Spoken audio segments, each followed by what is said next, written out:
ನಿನ್ನೆ ವ್ಲಾಗ್ ಒಳಗೆ ಎಲ್ಲರಿಗೂ ನಾನು ಒಂದು ಕ್ವಶನ್ ಕೇಳಿದ್ದೆ, ನಾ ಮುಂದೆ ಎಲ್ಲಿ ಹೋಗ್ತೀನಿ ಅಂಥೇಳಿ. ಎಲ್ಲರೂ ನೀವು ಕರೆಕ್ಟಾಗಿ ಗೆಸ್ ಮಾಡಿದ್ರಿ ನೋಡ್ರಿ. ನೀವು ಗೆಸ್ ಮಾಡಿದ ಪ್ಲೇಸಿಗೆ ನಾನು ರೀಚ್ ಆದೆ ನೋಡ್ರಿ. ಶಿವಶಕ್ತಿ ಧಾಮ ಶಕ್ತಿ ಪೀಠ ರೀ. ಅದಕ್ಕೆ ಇನ್ನೊಂದು ಹೆಸರು ಅಂತಾರ್ರಿ ಆನಂದೇಶ್ವರ ಗುಡಿ ಅಂಥೇಳಿ. ಇಲ್ಲೇ ಈಶ್ವರನ ಪೂಜೆ ಭಾಳ ಚಲೋತಂಗೆ ನಡಿತೈತ್ರಿ.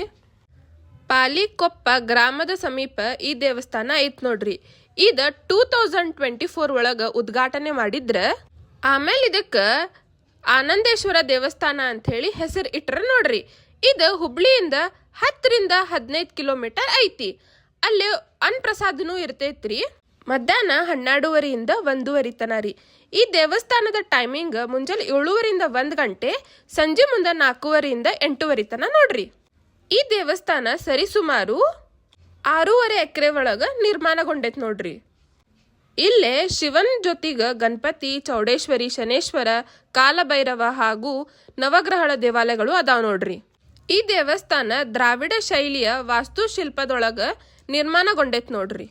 ಈ ದೇವಸ್ಥಾನ ಬಗ್ಗೆ ಹೆಚ್ಚಿನ ಮಾಹಿತಿ ನಿಮಗೆ ಬೇಕಂದ್ರೆ ಕಮೆಂಟ್ ಮಾಡ್ರಿ, ನಾನು ನಿಮಗೆ ತಿಳಿಸ್ತೇನಂತ.